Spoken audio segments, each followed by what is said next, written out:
आप सभी को मेरा नून प्रणाम। गुरु जम्बेश्वर भगवान के चरणों में नमन करते हुए मैं उनसे प्रार्थना करता हूं कि उनके स्नेह का हाथ मेरे परिवार के ऊपर, मेरे समाज के परिवार के ऊपर, और जो हमारे छत्तीस बिरादरी के साथी जो ये वीडियो देख रहे हैं उन साथियों के परिवार के और उनके स्तर के ऊपर हमेशा बना रहे। साथियों, अभी एक मुझे शुभ सूचना मिली कि नई कार्यकारिणी की घोषणा मुरादाबाद से हुई है।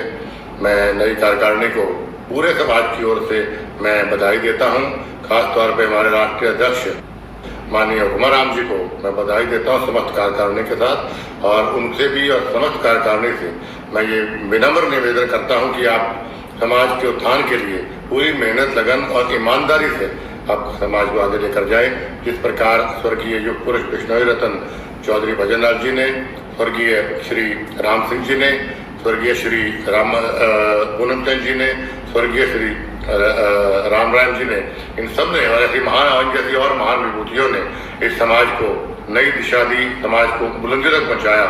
ऐसे ही आप और हमने मिलकर आगे काम करना है।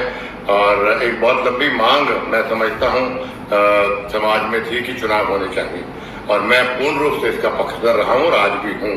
और इस समाज में मेरी आप सभी अध्यक्ष कार्यकारिणी से मेरी प्रार्थना है कि आप शीघ्र से शीघ्र अगले 2 हफ्ते में, 3 हफ्ते के अंदर अंदर आप चुनाव समिति का कोई अध्यक्ष नियुक्त करें या अपनी अध्यक्षता में चुनाव करवाएं या पूरी कार्यकारिणी बना के। और मैं आपसे स्पष्ट रूप से कहता हूं कि फागुनी मेले से पहले पहले चुनाव हो जाने चाहिए, नई कार्यकारिणी बन जानी चाहिए। और इसके लिए भी मैं एक और आप सबसे प्रार्थना करना चाहता हूं कि आप निष्पक्ष चुनाव करवाएं, पारदर्शिता से चुनाव कराएं, और चुनाव प्रक्रिया की एक एक बात सारी सोशल मीडिया पे के माध्यम से नया फेसबुक पेज बनाए, जैसे भी करें, ताकि हर बिश्नोई समाज के साथी को पारदर्शिता का पता लगे कि भाई बिल्कुल बढ़िया ढंग से चुनाव प्रक्रिया चल रही है। और मैं सभी साथियों को, ये समाज के लोगों को ये विश्वास दिलाता हूँ, वादा भी करता हूँ कि फागुनी मेले से पहले पहले चुनाव हो जाएंगे और नई कार्यकारिणी बन जाएगी। और सभी साथियों ने निवेदन कि कोई भी सुझाव चुनाव को लेकर आपने देने हैं तो मेरे दरवाजे हमेशा आपके लिए खुले हैं। मुझे बताइए, हमारे राष्ट्रीय अध्यक्ष माननीय हुकुमाराम जी हों या हमारे जितने भी हमारे समाज के कार्यकारिणी सदस्य हैं, ये जो वरिष्ठ नेता हैं, उनको भी आप बता सकते हैं, सुझाव दे सकते हैं। और चुनाव के अंदर हिस्सा जरूर लें। अच्छे लोग समाज में आगे आएंगे तो समाज भी आगे बढ़ेगा।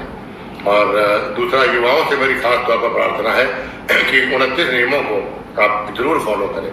मैं मन से आपसे कहता हूं, मैं बड़ा पूजा पाठ में विश्वास रखने वाला आदमी हूं।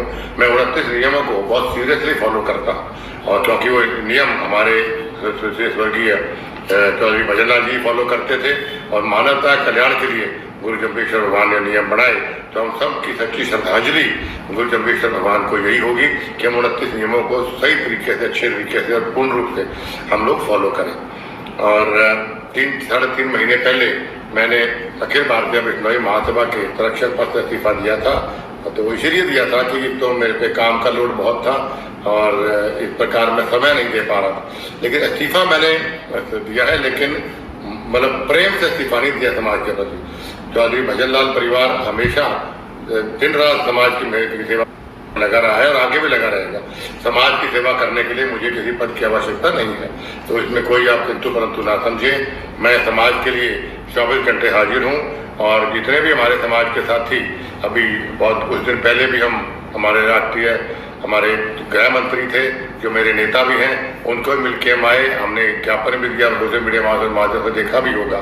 जो समस्त साथी जो हमारे हम मिल के गए थे वहाँ पे, सभी पार्टियों के पार्टी लाइन को छोड़कर उन सबको ही बधाई देना चाहता हूँ कि उन सब ने भी समाज हित को आगे रखते हुए अपनी पार्टियों को बुलाकर और सब मिलके हम समाज हित के लिए, समाज के उत्थान के लिए, समाज की मांगों को लेके हम माननीय गृह मंत्री से मिले, और उन्होंने पूरा आश्वासन हमें दिया कि जल्द से जल्द ये मांगें पूरी करवाने का प्रयास करेंगे।